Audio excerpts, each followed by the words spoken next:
Hello दोस्तों, जय हिंद। आज हम देखने वाले इस चैप्टर में सेल के बारे में। स्टडी ऑफ सेल्स क्या कहलाता है। सबसे पहले किसने सेल की खोज की थी, लिविंग सेल की खोज किसने की, डेड सेल की खोज किसने की, ह्यूमन बॉडी कितने सेल से मिलकर बनी हुई है, दुनिया में कितने % सेल एक जैसे दिखाई देती हैं। इन सारे सवालों के जवाब आप इस वीडियो के माध्यम से प्राप्त कर सकते हैं, तो बने रहिए हमारे साथ। चलिए आते हैं अपने डिस्कशन पे, शुरू करते हैं। सबसे पहले रॉबर्ट हुक ने 1665 में डेड सेल की खोज की थी। तो कॉर्क से यानी पेड़ की छाल से उन्होंने अपने माइक्रोस्कोप से उसको जूम करके देखा और उसको ऑब्जर्वेशन किया। उसके बाद लिविंग सेल के बारे में एंटोनी वॉन ल्यूवेनहॉक इन्होंने बैक्टीरिया की सेल को अपने एक शक्तिशाली माइक्रोस्कोप से जूम करके देखा और फिर लिविंग सेल को ऑब्जर्व किया। ये समझना मुश्किल है कि दुनिया में ऑलमोस्ट 75 ट्रिलियन सेल्स एक जैसी हैं, जो हमको एक जैसी दिखाई देती हैं। तो समझिए कितना बड़ा आंकड़ा है। फिर भी उसमें कुछ ना कुछ डिफरेंट है, लेकिन बाहर से हम देखते हैं तो ऑलमोस्ट हमको एक ही जैसे दिखाई देती है। इसकी शुरुआत हम मिरर के सामने खड़े होके अपने आप से ही कर सकते हैं। तो देखिए 75 ट्रिलियन सेल्स एक जैसी है, ये समझना कितना मुश्किल है।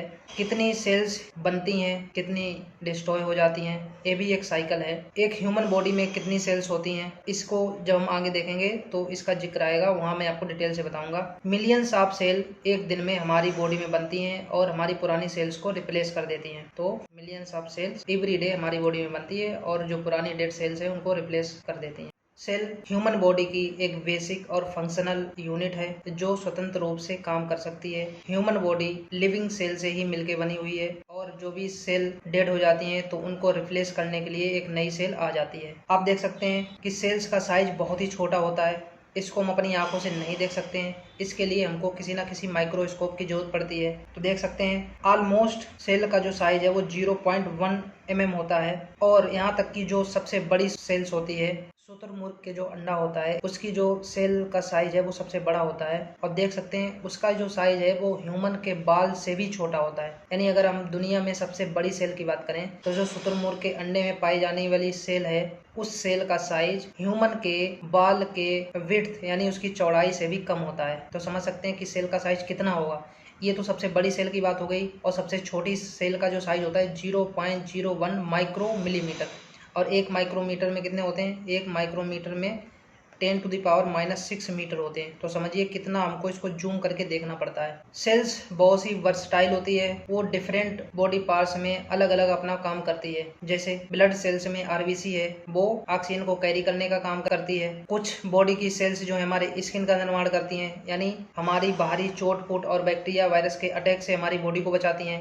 एक ये शील्ड का काम करती हैं, ह्यूमन शील्ड का काम करती हैं। कुछ सेल्स ऐसी हैं जो हमको एनर्जी प्रोवाइड करती हैं, जैसे फैट सेल हो गया। कुछ सेल ऐसी हैं जो एनर्जी को स्टोर करने का काम करती हैं, जैसे मसल सेल हो गई। मसल सेल्स बॉडी में जनरेट एनर्जी को स्टोर करने का काम करती हैं। इसके साथ ही ये और भी बहुत तरीके से काम कर सकती हैं। इतनी विभिन्नता होने के बावजूद भी इनमें कुछ सिमिलरिटी भी पाई जाती है। तो क्या सिमिलरिटी पाई जाती है, तो देखते हैं अपने इस फिगर से। जैसे सेल मेम्ब्रेन हो गया। सेल मेम्ब्रेन यानी सेल का आउटर जो कवरिंग एरिया होता है उसको बोलते हैं सेल मेम्ब्रेन। तो सेल मेम्ब्रेन सब में ही पाई जाती है। एनर्जी प्रोड्यूस करने के लिए माइटोकॉन्ड्रिया होता है, जिसको सेल का पावर हाउस बोलते हैं, वो भी सभी में पाया जाता है। आप देखेंगे न्यूक्लियस, जिसमें हमारी जेनेटिकल डिटेल्स होती है, वो भी हर सेल में पाया ही जाता है। आप इस फिगर से देख सकते हैं कि इसमें सेल को घेरने के लिए न्यूक्लियर मेम्ब्रेन दी जाती है, यानी हमारी सेल को कवरिंग करने के लिए एक न्यूक्लियर मेम्ब्रेन होती है। ये 2 लेयर न्यूक्लियर मेम्ब्रेन होती है, जिसमें स्मॉल पोर्स होते हैं जो आसानी से सेल्स के लिए इम्पोर्टेंट सब्सटेंस को अंदर और बाहर करने का भी काम कर सकती है। यानी इसमें बहुत ही छोटे छोटे स्मॉल पोर्स होते हैं, जिसकी वजह से जो सब्सटेंस सेल के लिए इम्पोर्टेंट है वो आसानी से अंदर आ सकता है और आसानी से बाहर जा सकता है। इसके अलावा सेल्स में बहुत टाइप के ऑर्गेनल्स पाए जाते हैं, कोशिकांग पाए जाते हैं, जिनका एक अपना स्पेसिफिक वर्क होता है सेल्स को चलायमान रखने के लिए। जैसे इसमें एक न्यूक्लियस होता है, तो न्यूक्लियस में जेनेटिकल मटेरियल होता है। न्यूक्लियस के अंदर ही न्यूक्लियोलस होता है, न्यूक्लियोप्लाज्म होता है। तो देखते हैं इसमें क्या क्या होता है। तो आप इस फिगर के माध्यम से देख सकते हैं। ये जो फिगर है जिसको मैंने हाईलाइट किया हुआ है, इस फिगर में देखेंगे कि ये है आपका न्यूक्लियस। ये यहाँ से लेके ये पूरा है आपका न्यूक्लियस। इस न्यूक्लियस को जब आप जूम करके देखेंगे तो इसी में आपका पाया जाएगा न्यूक्लियोलस। न्यूक्लियोलस ये जो अंदर छोटा सा पार्ट रखा हुआ है, ये वाला ये है आपका न्यूक्लियोलस। और इसमें न्यूक्लियोलस और राइबोसोम आसानी से इसके अंदर यानी न्यूक्लियस के अंदर इधर उधर ट्रेवल कर सकें, इसलिए इसमें न्यूक्लियोप्लाज्म होता है। तो न्यूक्लियोप्लाज्म एक लिक्विड सब्सटेंस होता है जिसमें न्यूक्लियोलस और राइबोसोम्स फ्लोट करते रहते हैं, तैरते रहते हैं। तो ये तो हो गया आपका न्यूक्लियस का स्ट्रक्चर। और उसके अंदर क्या क्या पाया जाता है वो मैंने आपको बता दिया। इसके अलावा आप यहाँ देख सकते हैं ये येलो कलर का जो पार्ट जिसको मैंने हाईलाइट किया हुआ है, इसको आप जब जूम करके देखेंगे तो ये होता है आपका सेंट्रियोल। इसका काम क्या होता है, तो इसमें देखिए सिलेंड्रिकल ट्यूब्यूल्स होती हैं जो हमारी नई सेल को प्रोड्यूस करने का काम कर सकती हैं। यानी नई सेल को यदि प्रोड्यूस करना है तो सेंट्रियोल वर्क करता है नई सेल को प्रोड्यूस करने का। ये सिलेंड्रिकल ट्यूब जैसी इनकी स्ट्रक्चर होती है, नई सेल को प्रोड्यूस करने का ये काम कर सकती हैं। इसके लिए आप देख सकते हैं यहाँ पे कुछ ये वाला स्ट्रक्चर जो है ये विलाई है, क्या है, माइक्रो विलाई है। ये अपने साइज को बढ़ा देती हैं। ये साइड में इस टाइप की ये जो है उंगली नुमा संरचना बाहर आ जाती है सेल से, जिससे सेल्स का सरफेस एरिया बढ़ जाता है और सेल्स की ऑब्जॉर्प्शन पावर भी बढ़ जाती है।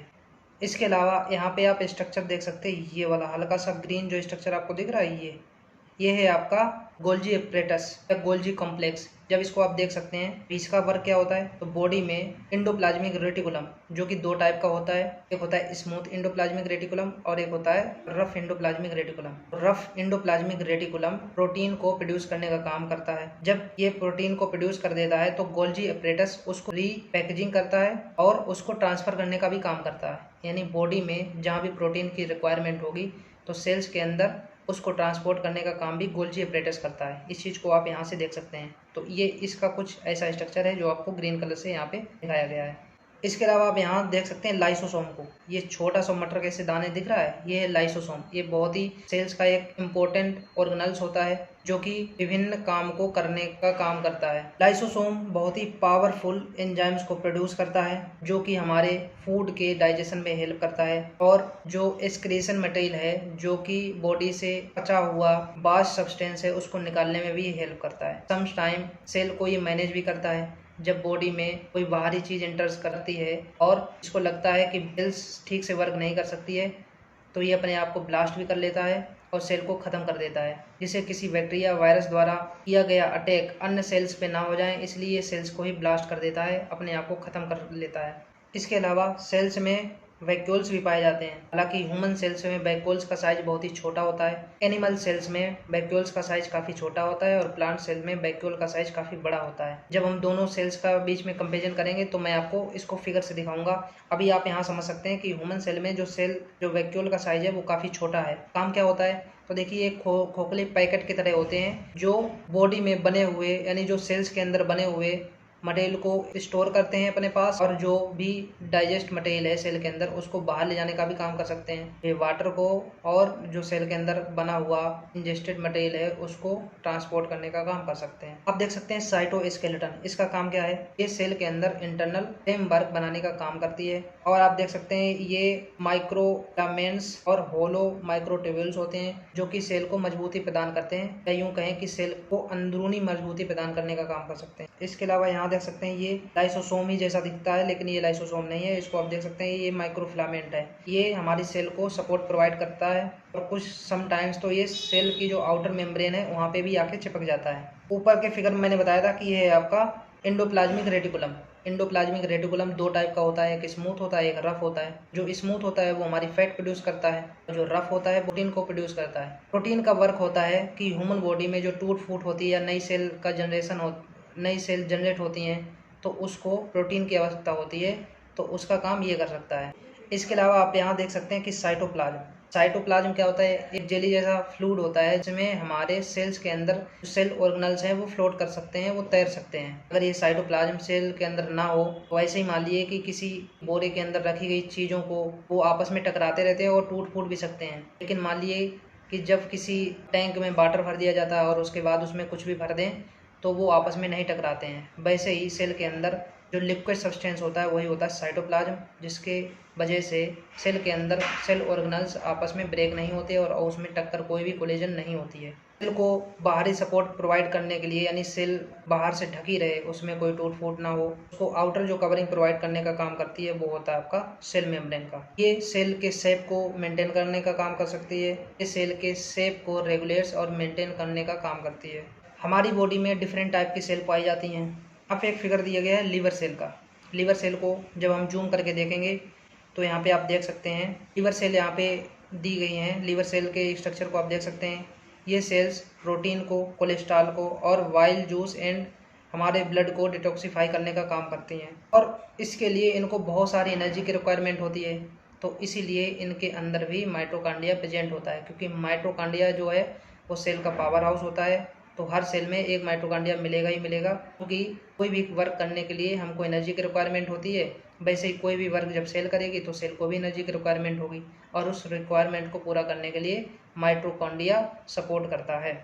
अब समझते हैं सेल मेटाबॉलिज्म क्या होता है। तो जब भी कोई सेल ब्रेक डाउन हो जाती है, तो बहुत सारी एनर्जी प्रोड्यूस करती है, और नए नए प्रोटीन और न्यूट्रिएंट्स उसके साथ साथ एसिड्स को ये बनाती है, जिसको ही सेल मेटाबॉलिज्म बोलते हैं। सेल बहुत सारे फ्यूल से एनर्जी जनरेट कर सकती है, लेकिन जो इसमें सबसे कॉमन है वो आपका ग्लूकोज है। ग्लूकोज ही एटीपी में ट्रांसपोर्ट हो जाता है, यानी एनर्जी करेंसी को एटीपी बोलते हैं, एडिनोसिन ट्राइफॉस्फेट। और एनर्जी प्रोड्यूस होने का काम आपका माइटोकॉन्ड्रिया में होता है, क्योंकि माइटोकॉन्ड्रिया को ही सेल का पावर हाउस बोलते हैं, जो कि सेलुलर रेस्पिरेशन के अंतर्गत आता है। Enzymes within the mitochondria react the oxygen and glucose to produce ATP. Enzymes mitochondria के अंदर रिएक्ट करते हैं और ऑक्सीजन और ग्लूकोज की हेल्प से एटीपी प्रोड्यूस होता है। कार्बन डाइऑक्साइड हमारी सेल से बाहर निकल जाती हैं, जिसका काम किसका होता है, आरबीसी का होता है, कि लंग्स के माध्यम से ऑक्सीजन को कैरी करके सेल्स तक लेके आना और वहाँ से जनरेट हुई कार्बन डाइऑक्साइड को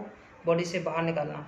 ये हीमोग्लोबिन का काम होता है, जो आरबीसी में पाई जाती है। इस स्ट्रक्चर को आप समझ सकते हैं, ये वाला ये है सेल मेटाबॉलिक एक्टिविटी। इस सेल भी मेटाबॉलिक एक्टिविटी करती है, एनर्जी को जनरेट करती है, और उसके अंदर बहुत सारे मेटाबॉलिक एक्टिविटी जो है वो होते रहते हैं। अब देखते हैं सेल ट्रांसपोर्ट कैसे करती है। सेल ट्रांसपोर्ट का मतलब है यहाँ पे कि सेल की जो मेम्ब्रेन है वो किन चीज़ों को अंदर आने देगी, किन चीज़ों को अंदर नहीं आने देगी। जैसे सेल के अंदर बनी हुई एनर्जी सेल के डिफरेंट पार्ट्स में ट्रांसपोर्ट करनी या विभिन्न सेलों के पास भेजना है, और बनी हुई प्रोटीन को भी बनी हुई प्रोटीन के जो ब्लॉक्स होते हैं उनको भी एक जगह से दूसरी जगह ले जाना है। बॉडी के कुछ सेल्स जो कि एनर्जी को प्रोड्यूस करते हैं, तो उनकी रिक्वायरमेंट को बॉडी के एक प्लेस से दूसरे प्लेस पे ले जाने के लिए भी काम करती हैं। आप इस वाले फिगर को देख सकते हैं, तो डिफ्यूजन के प्रोसेस के थ्रू सेल के अंदर आने वाला मटेरियल और बाहर जाने वाला मटेरियल का ट्रांसपोर्ट होता है। यानी डिफ्यूजन के प्रोसेस के थ्रू मॉलिक्यूल्स पैसिवली क्रॉस करते हैं मेम्ब्रेन में हाई कंसंट्रेशन से लो कंसंट्रेशन की ओर। Water and oxygen both cross by diffusion. यानी सेल के अंदर वाटर और कोई भी अगर सब्सटेंस आ रहा है या ऑक्सीजन आ रही है, तो हाई कंसंट्रेशन से लो कंसंट्रेशन की ओर ही ट्रेवल करते हैं। जैसे अगर सेल के अंदर ऑक्सीजन की सप्लाई कम हो गई है और सेल के बाहर ऑक्सीजन काफ़ी पर्याप्त मात्रा में है, तो बाहर का हाई कंसंट्रेशन है और सेल के अंदर का जो लेवल है वो लो कंसंट्रेशन होगा, तो ऑक्सीजन सप्लाई हाई कंसंट्रेशन से लो कंसंट्रेशन की ओर हो जाएगी, यानी बाहर की जो ऑक्सीजन है वो सेल के अंदर चली जाएगी। ऐसे ही जब ऑक्सीजन की मात्रा कम हो जाएगी तो जाहिर है कि कार्बन डाइऑक्साइड की मात्रा बढ़ जाएगी सेल के अंदर। तो सेल के अंदर बढ़ी हुई कार्बन डाइऑक्साइड की मात्रा जो है वो हाई कंसंट्रेशन हो जाएगी।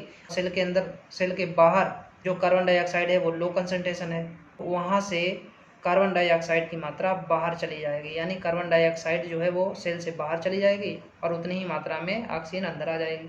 ऐसे ही वाटर का भी ट्रांसपोर्ट होता है। आप देख सकते हैं कि ये सेल मेम्ब्रेन है, तो ये वाला जो है ना, ये पार्ट उसका इंटीरियर पार्ट है, जबकि ये वाला जो पार्ट है फ्लूइड सेल्स हैं जो एक जगह से दूसरी जगह बहने का काम कर सकती हैं। ये आप देख सकते हैं नीचे वाले फिगर में। इस फिगर को आप जब देखेंगे, इसमें देखिए जो वायलेट कलर है, वायलेट कलर को आप देख सकते हैं, ये रिसेप्टर है। ये एनर्जी को रिसीव करने का काम करता है और यहाँ से ये मॉलिक्यूल को रिसीव करके सेल के अंदर भेज देता है। और ऐसे ये देखिए, ये भी एक रिसेप्टर है, ये इधर से प्रोटीन को रिसीव करके और बॉडी के अंदर या बॉडी के बाहर भेजने का काम करता है। सेल का जो स्ट्रक्चर होता है वो काफ़ी कम्प्लेक्स होता है। उसमें जो सेल मेम्ब्रेन्स पाई जाती है उसमें छोटे छोटे पोर्स होते हैं, और फ्यूजन के प्रोसेस के थ्रू सेल के अंदर मटेरियल आते हैं और उसी के थ्रू मटेरियल जाते हैं। वो क्या होता है कि हाई कंसंट्रेशन से लो कंसंट्रेशन की ओर ये चीज़ ट्रेवल करती है। दोस्तों, यहाँ हमने सेल के बारे में ओवरव्यू देखा है। नेक्स्ट क्लास में हम सेल को देखेंगे कि कैसे सेल डिप्लाइड होती है या कैसे न्यू सेल्स बनती है, तो उसको हम नेक्स्ट वीडियो में देखेंगे। मैंने बहुत सारे वीडियो बनाए हुए हैं, तो आप बायोलॉजी के प्लेलिस्ट में जाकर उनको भी चेक कर सकते हैं। मैंने 3D से एक एक बोन को समझाने का प्रयास किया है, आप जाइए उन वीडियो को देख सकते हैं। यदि आपको ये वीडियो अच्छे लगते हैं तो हमारे चैनल को सब्सक्राइब करिए। आपके सुझावों का हमें कमेंट बॉक्स में इंतज़ार रहेगा। मिलते हैं किसी भी नेक्स्ट वीडियो में। जय हिंद।